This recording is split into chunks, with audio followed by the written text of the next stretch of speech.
Bismillah, kita mulai aja. Bismillahirrahmanirrahim. Assalamualaikum warahmatullahi wabarakatuh.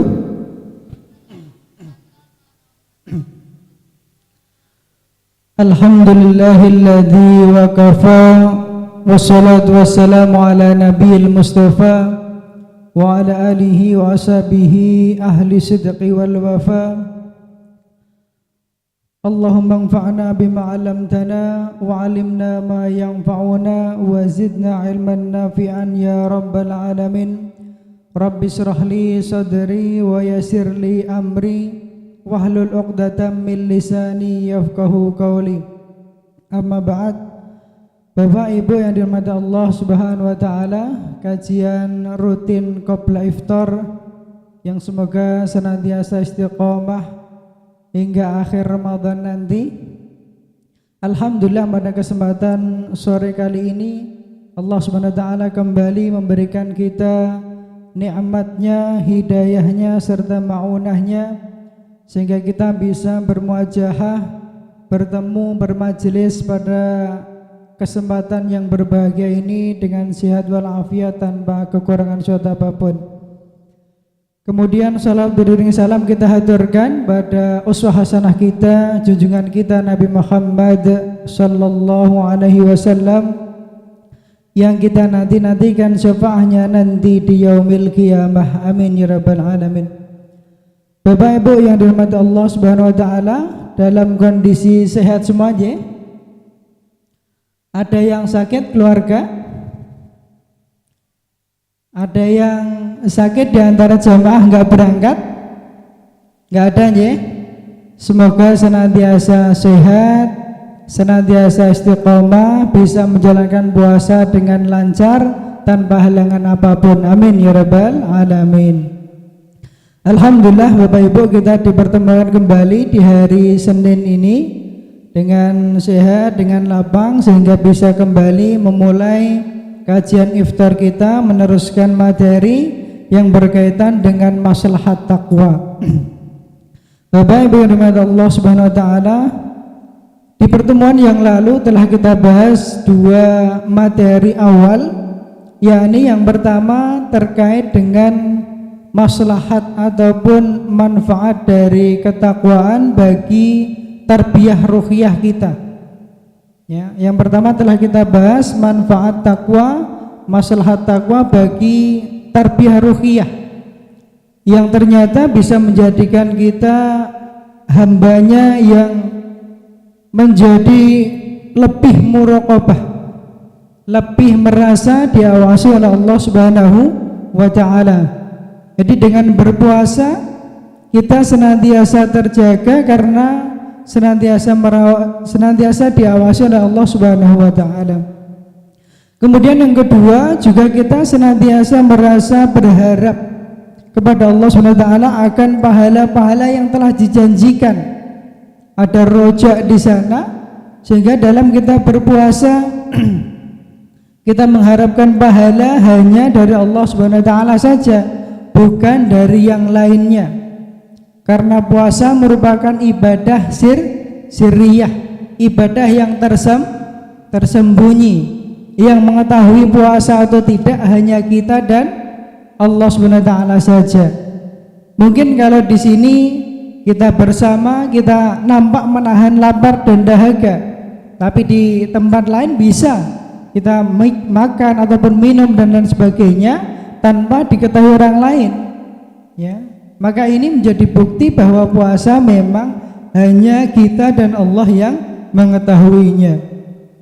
Maka itulah ya manfaat takwa atau sebagai tarbiyah ruhiyah kita. Kemudian yang kedua juga telah kita bahas terkait dengan maslahat takwa bagi tarbiyah muamalah kita. Bagaimana takwa menjadikan diri kita kemudian menjaga lisan kita dari perkataan-perkataan yang kotor, perkataan yang menjurus pada kebohongan, kedustaan, bahkan fitnah. Ya, di situ kita harus lebih bisa menahan diri, karena memang itu adalah sesuatu yang diharamkan meskipun tidak membatalkan puasa, namun itu sejatinya mengurangi nilai puasa kita. Kemudian dengan puasa juga lebih melatih kita untuk berempati kepada sesama kita. Kita berbagi, melatih kedermawanan, dan lebih dermawan lagi di bulan Ramadan ini. Maka banyak kita saksikan dari kaum muslimin di bulan Ramadan ini mudah sekali untuk berbagi, baik itu takjil, iftar, ataupun hal-hal yang bermanfaat bagi kaum muslimin lainnya. Kemudian juga melatih kesabaran kita tentunya, karena sejatinya hawa nafsu kita itu senantiasa ngojok-ngojoki, mendorong untuk perkara yang buruk. Nah, di dalam kita berpuasa, kita menahan diri, jangankan dari perkara yang buruk, hal-hal yang halal saja bisa kita tahan, bisa kita hindari sampai nantinya berbuka puasa. Misalkan ada makanan di rumah, ya, ada minuman di rumah, tapi karena kita berpuasa, walaupun itu halal aslinya milik kita, namun kita mampu untuk menahannya sampai nanti berbuka puasa. Itu membuktikan bahwa puasa bisa meningkatkan kesabaran kita, terutama dalam menjalankan perintah Allah Subhanahu wa ta'ala, ya. Jadi jangan dipandang menjalankan ketaatan itu mudah, ya. Aslinya itu berat bagi jiwa, karena jiwa aslinya mendorong kepada keburukan. Hingga kita sabar dalam hal itu, kita sabar menaati ketaatan kita pada Allah, yakni menjalankan puasa dengan sebaik-baiknya. Nah, pada kesempatan sore hari ini Bapak Ibu, kita sampai kepada pembahasan kita, pembahasan yang ketiga, maslahat puasa bagi kebaikan masyarakat, ya. Maslahat puasa bagi kebaikan masyarakat.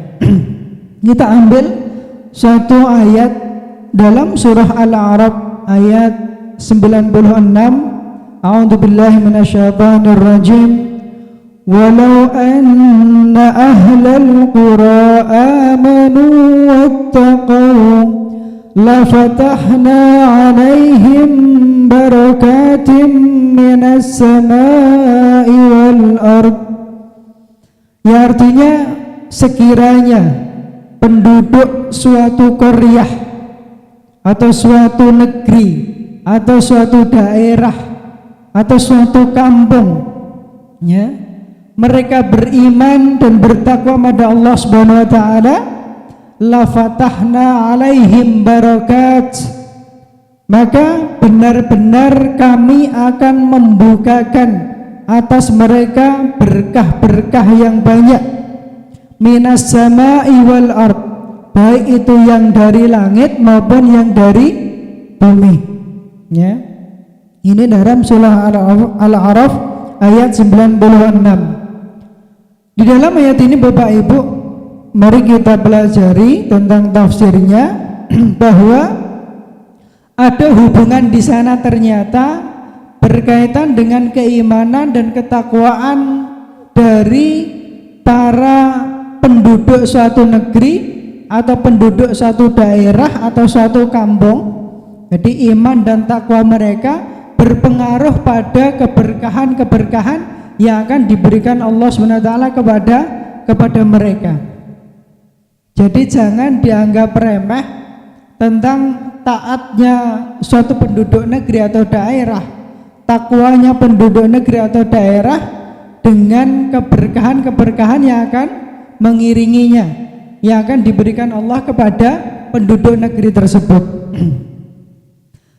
Makna berkah niku napa Bapak Ibu? Ada yang tahu makna berkah?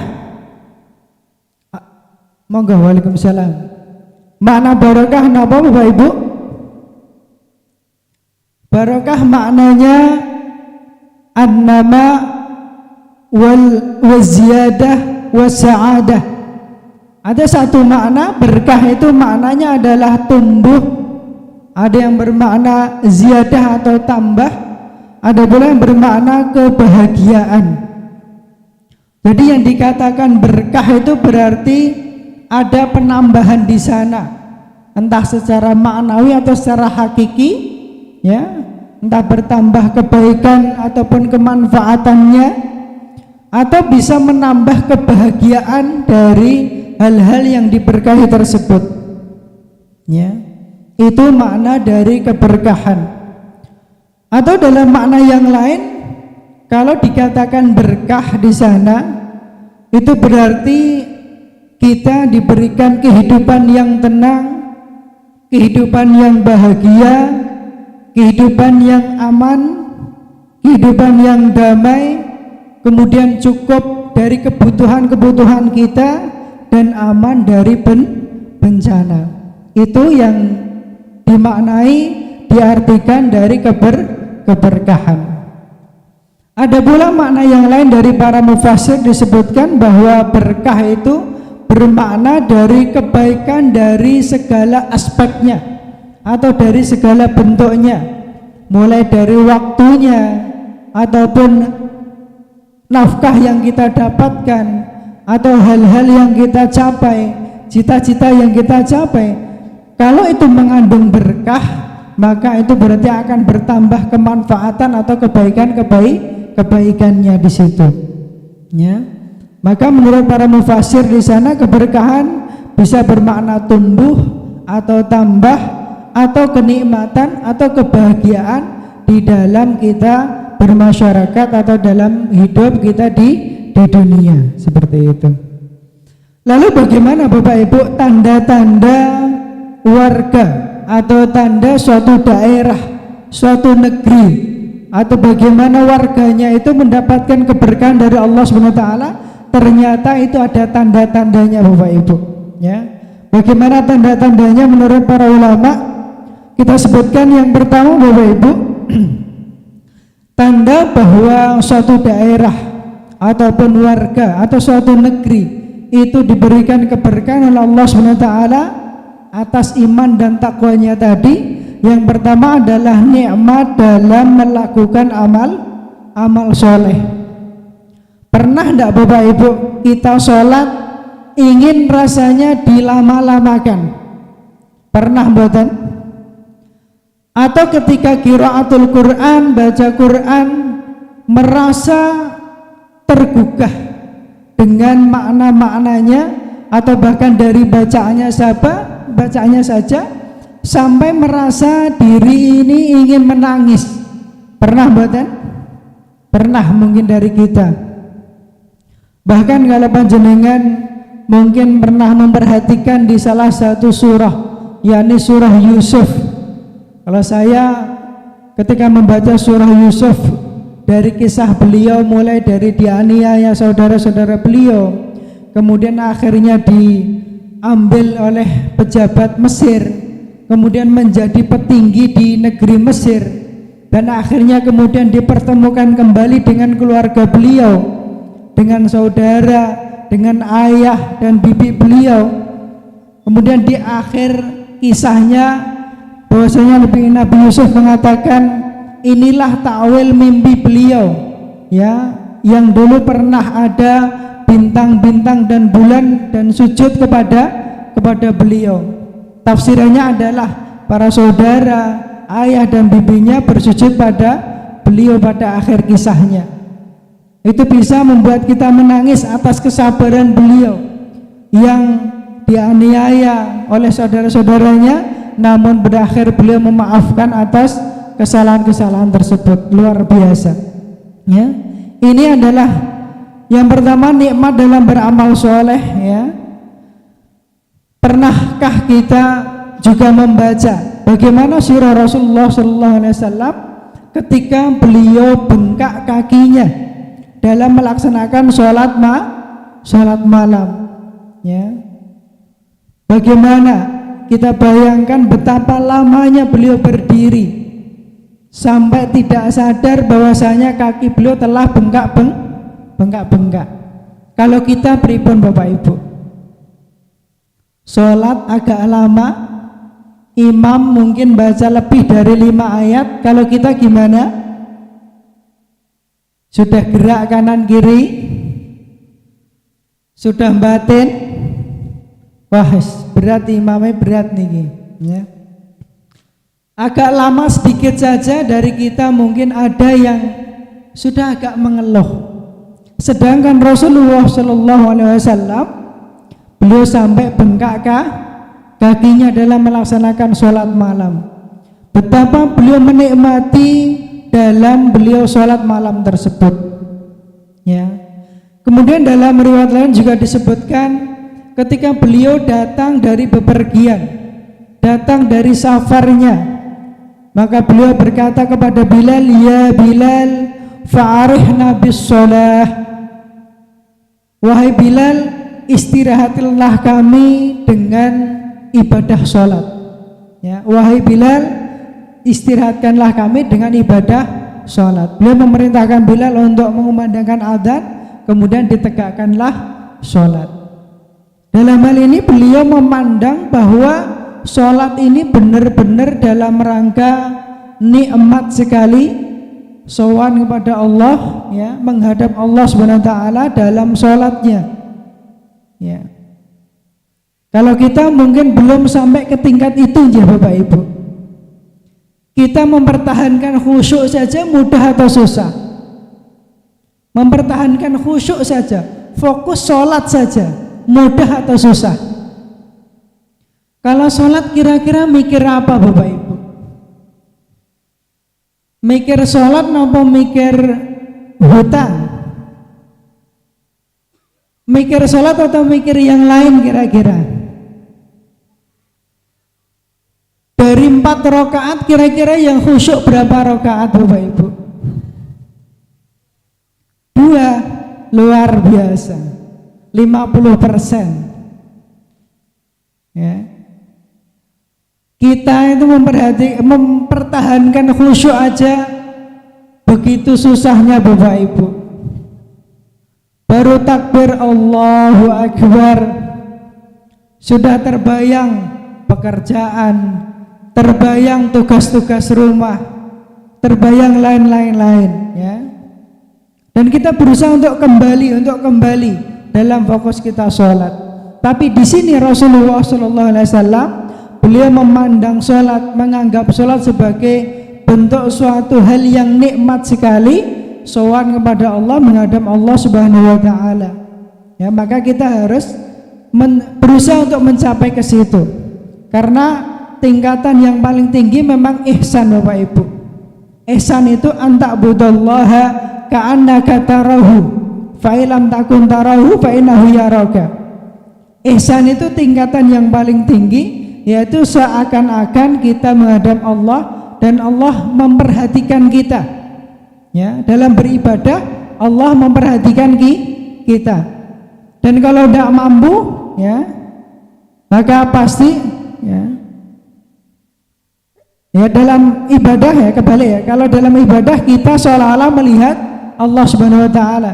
Tapi kalau tidak mampu maka pasti Allah melihat kita dalam ibadah tersebut, seperti itu. Ya. Maka di sini di dalam tanda keberkahan dari warga atau suatu negeri atau dari suatu daerah, itu tanda keberkahannya adalah nikmat dalam melakukan amal sholat. Ini contohnya tadi adalah sholat.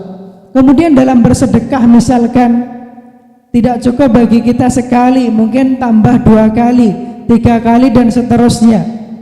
Bahkan tidak afdal bagi kita mungkin kalau tidak bersedekah seperti itu. Ya.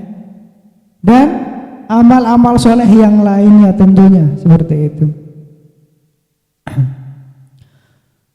Bahkan para ulama ada yang menyebutkan bahwa kenikmatan itu, ya, nikmat di dunia itu hanya satu nikmat saja. Sedangkan nikmat dalam beramal soleh itu ada 3 kenikmatan di sana. Ya. Nikmat dunia itu hanya satu saja. Kalau nikmat dalam beramal soleh ada 3 kenikmatan.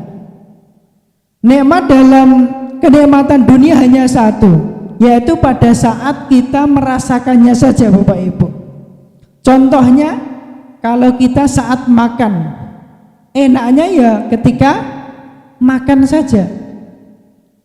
Dan nikmat itu diapit oleh dua penderitaan sekaligus. Diapit apa? Ketika lapar, kemudian diapit juga kalau sampai kekenyangan juga ndak enak. Sangat lapar ndak enak, kekenyangan juga ndak enak. Sedangkan nikmat dalam beribadah itu ada tiga. Yang pertama adalah nikmat saat kita beramal soleh. Yang kedua adalah nikmat saat setelah kita beramal, mengenang kita telah beramal soleh, kita mampu beramal soleh, kita mampu mengenang itu. Kemudian yang ketiga adalah nanti saat kita mendapat pahala dari Allah Subhanahu wa ta'ala. Itu nikmat dalam kita beramal soleh. Maka satu tanda keberkahan kita nikmat dalam beramal soleh. Kemudian yang kedua, Bapak Ibu, tanda bahwa satu daerah itu diberikan keberkahan oleh Allah Subhanahu wa ta'ala atas nikmat dan takwanya adalah istiqomah dalam kebaikan. Ya, mampu senantiasa berkesinambungan terus menerus nyambung dalam melakukan kebaikan. Ya. Karena sesungguhnya kebaikan yang kita lakukan itu akan bisa membuahkan kebaikan selanjutnya. Allah SWT berfirman dalam surah Ali Imran ayat 101, a'udzubillahi minasyaitonirrajim, wa may ya'tasim billahi faqad hudiya ila siratim mustaqim. Maka barang siapa yang berpegang pada Allah SWT, senantiasa melaksanakan ketaatan, maka sesungguhnya dia telah diberikan hidayah ataupun petunjuk kepada jalan yang lurus. Ya, seperti itu. Dan kebaikan yang sedikit itu pun nanti juga akan dinampakkan oleh Allah Subhanahu wa ta'ala. Jadi nanti di yaumil kiamah itu ada yang namanya yaumul 'ard. Ada hari penampakan amal di situ, Bapak Ibu. Kira-kira kalau ditunjukkan amal kita dalam keadaan amal yang buruk niku malu atau mboten?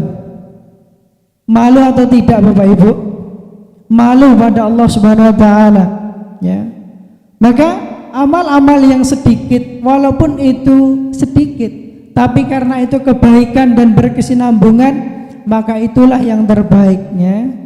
Karena sebagaimana sabda Rasulullah, ahabbul a'mal ilallahi adwamuha wa in qalla.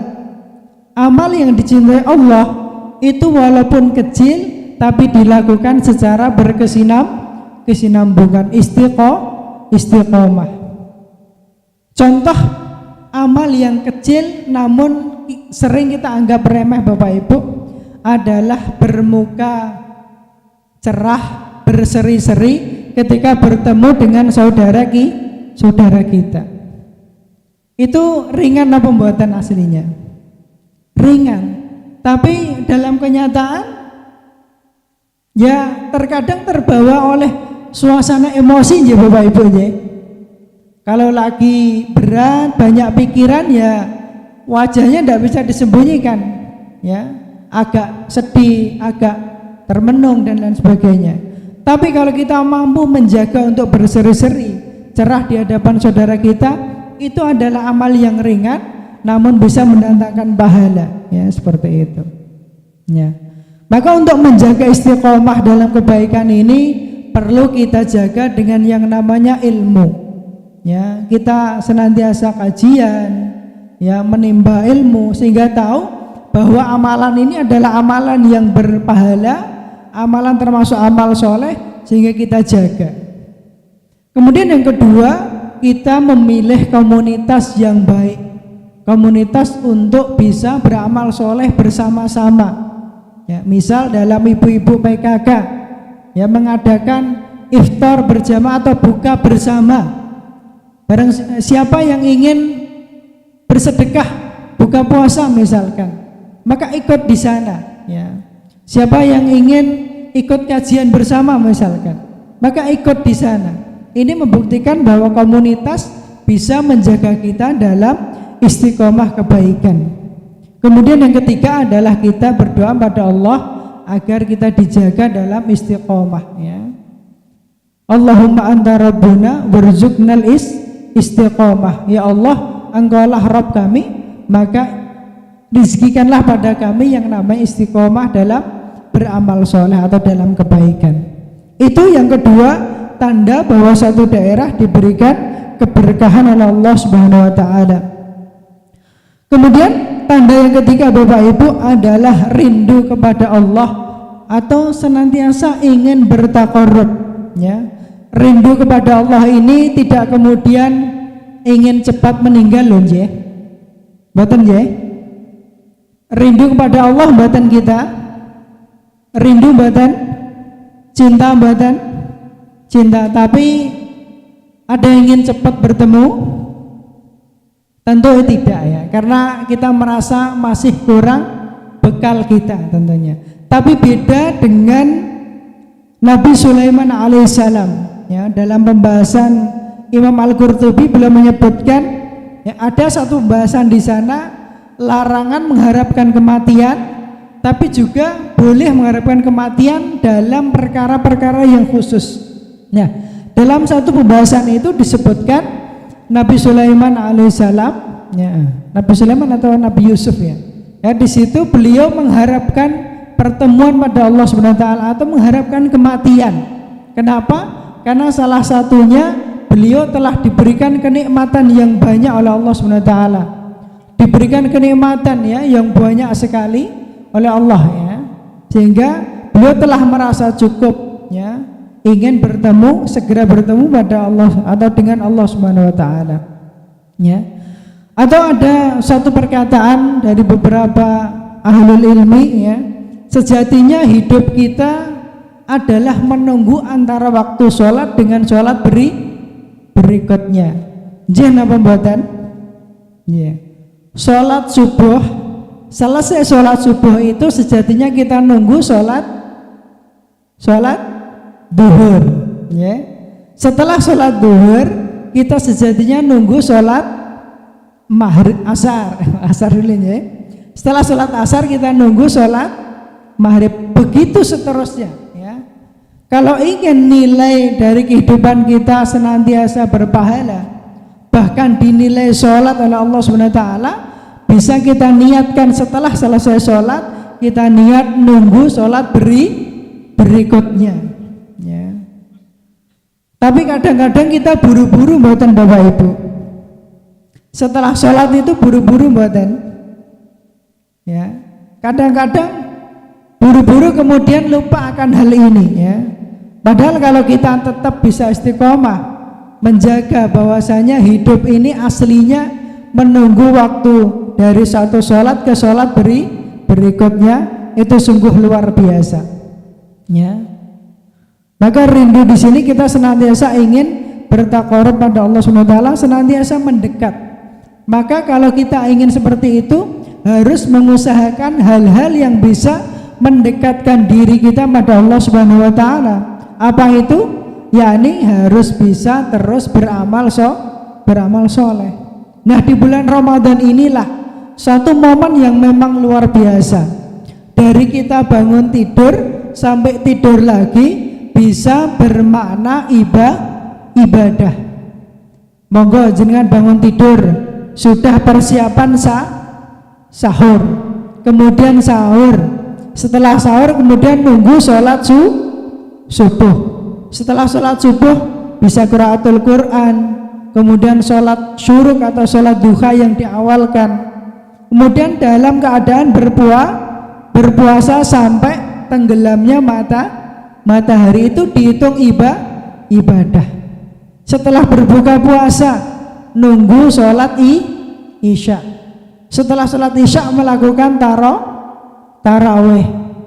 Barang siapa bertarawih bersama imam sampai selesai, pahalanya sama dengan sholat malam semalam suntuk. Luar biasa mboten?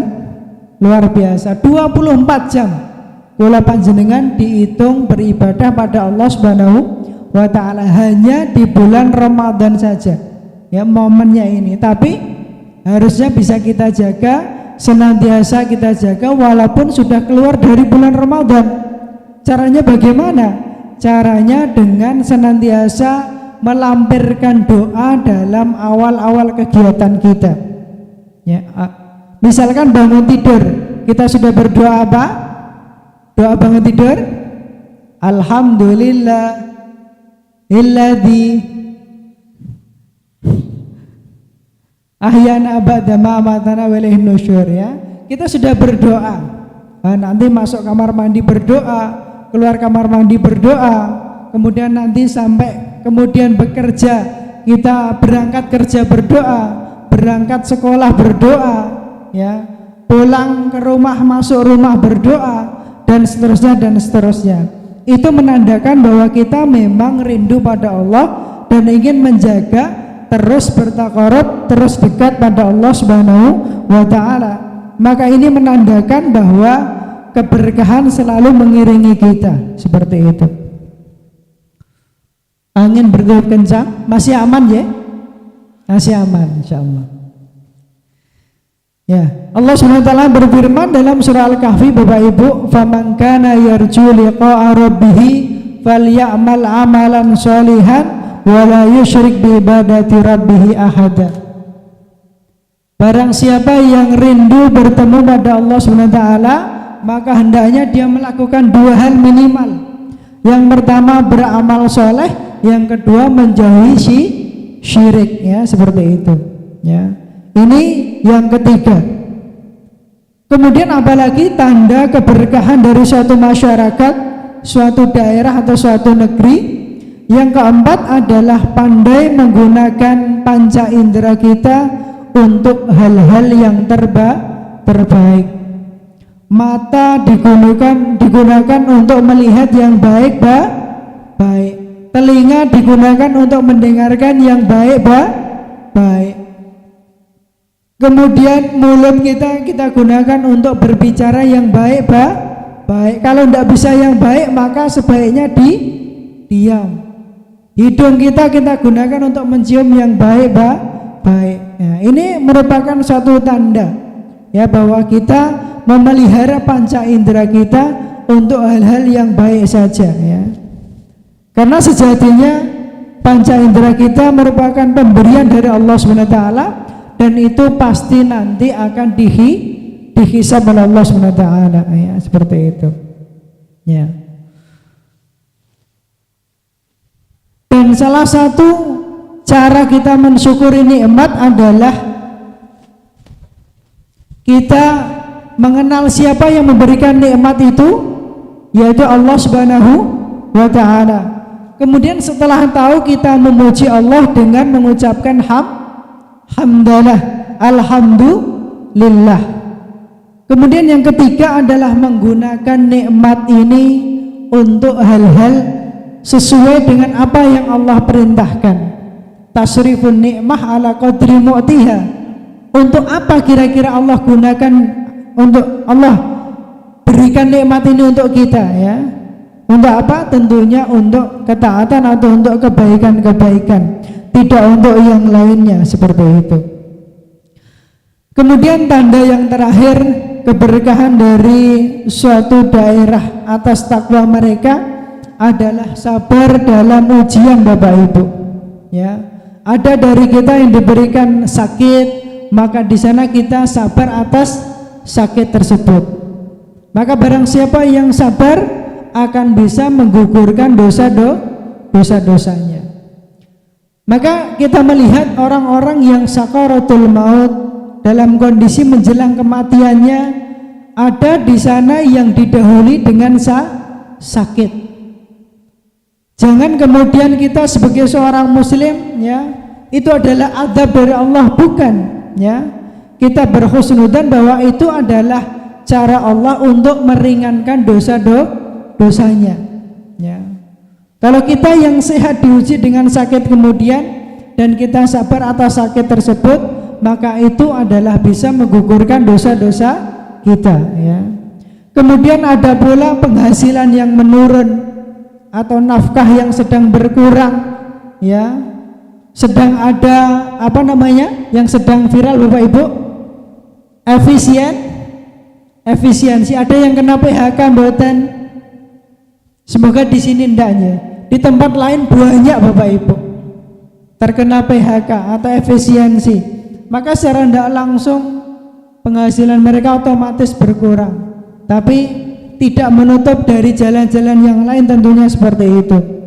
Tapi kalau kita sabar akan hal tersebut, maka tentunya itu menjadi ya suatu tanda keberkahan ya, bahwa kita sabar dalam menghadapi ujian dari Allah Subhanahu wa taala. Ya. Dalam hadis Rasulullah SAW beliau bersabda, "Ma yusibul muslim min nasabin wala wasabin wala hammin wala huznin wala adha wala ghammin hatta syaukah yushakuha illa kafarallahu biha min khotoyahu." Tidaklah seorang muslim ditimpa dari suatu rasa sakit atau suatu keletihan atau kelelahan atau demam yang ditimpakan kepadanya, atau dari kesedihan-kesedihan, atau dari sesuatu yang menyusahkannya atau mengganggunya, maka dengan itu Allah SWT akan menghapuskan segala kesalahan atau dosa-dosanya ya.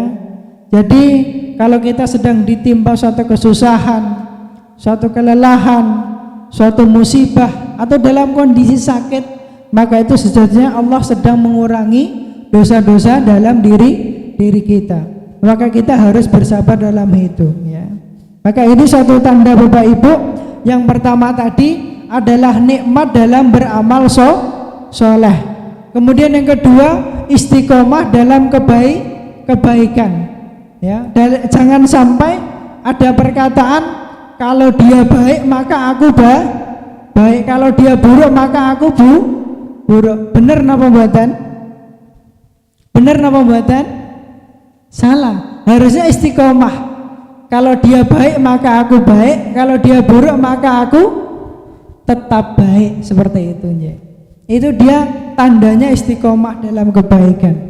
Kemudian yang ketiga, rindu kepada Allah, senantiasa ingin bertakarub, mendekatkan diri pada Allah SWT, selalu beramal soleh ya. Hidup tadi senantiasa menunggu dari sholat satu ke sholat berikutnya, seperti itu. Kemudian yang keempat, tandanya pandai menggunakan panca indera untuk hal-hal kebaikan atau untuk hal-hal yang terbaik saja, tidak untuk yang buruk-buruk atau kemaksiatan, na'udzubillah ya.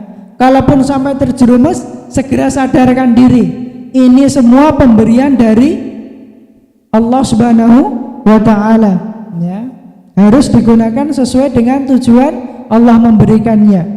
Kemudian yang kelima, tanda dari berkahnya adalah sabar dalam menghadapi ujian ya. Semoga Allah SWT memberikan kita tanda-tanda keberkahan tadi, yaitu nikmat dalam beribadah, istiqomah dalam kebaikan, selalu bertakarub, kemudian bisa menggunakan nikmat dalam kebaikan, dan sabar dalam menghadapi ujian, seperti itu ya. Sebelum kita akhiri, maka mari kita tutup dengan doa pada Allah SWT agar senantiasa memberikan kita hidayah serta istiqomah dalam kebaikan, istiqomah dalam ketaatan pada Allah Subhanahu wa ta'ala.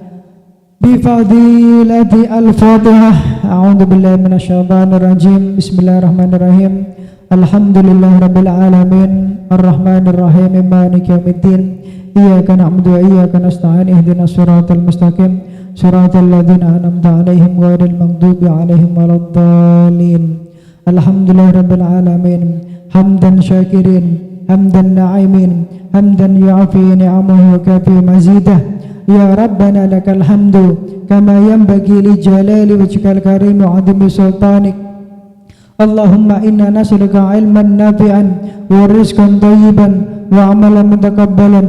Allahumma inna nas'aluka al-huda wat tuqa wal 'afafa wal ghina. Allahumma inna nas'aluka salamatan fid din wa 'afiyatan fil jasad wa barakatan fil rizqi wa ziyadatan fil 'ilmi wa taubatan qabla al-maut wa rahmatan 'indal maut wa maghfiratan ba'dal maut. Allahumma hawwin 'alaina fi sakaratil maut wa najatan minan nar wal 'afwa 'indal hisab. Rabbana taqabbal minna salatana wa siyamana وركوعنا وسجودنا وتعبدنا يا رب العالمين. ربنا هب لنا من أزواجنا وذرياتنا قرة أعين واجعلنا للمتقين إماما. ربنا آتنا في الدنيا حسنة وفي الآخرة حسنة وقنا عذاب النار وقنا عذاب النار وقنا عذاب النار. سبحان ربك رب العزة عما يصفون وسلام على المرسلين والحمد لله رب العالمين. Bapak Ibu yang dirahmati Allah SWT, demikian apa yang dapat kami sampaikan. Semoga bermanfaat, semoga bisa menambah wawasan keilmuan kita, dan semoga bisa diamalkan dalam kehidupan kita sehari-hari. Akhir kata, kami mohon maaf bila ada kesalahan, kekhilafan, maka itu dari kami semata. Kami mohon maaf yang sebesar-besarnya. Kita tutup dengan doa kafaratul majelis. Subhanakallahumma wa bihamdika asyhadu an la ilaha illa anta astaghfiruka wa atubu ilaik. Billahi taufiq wal hidayah. Assalamualaikum warahmatullahi wabarakatuh.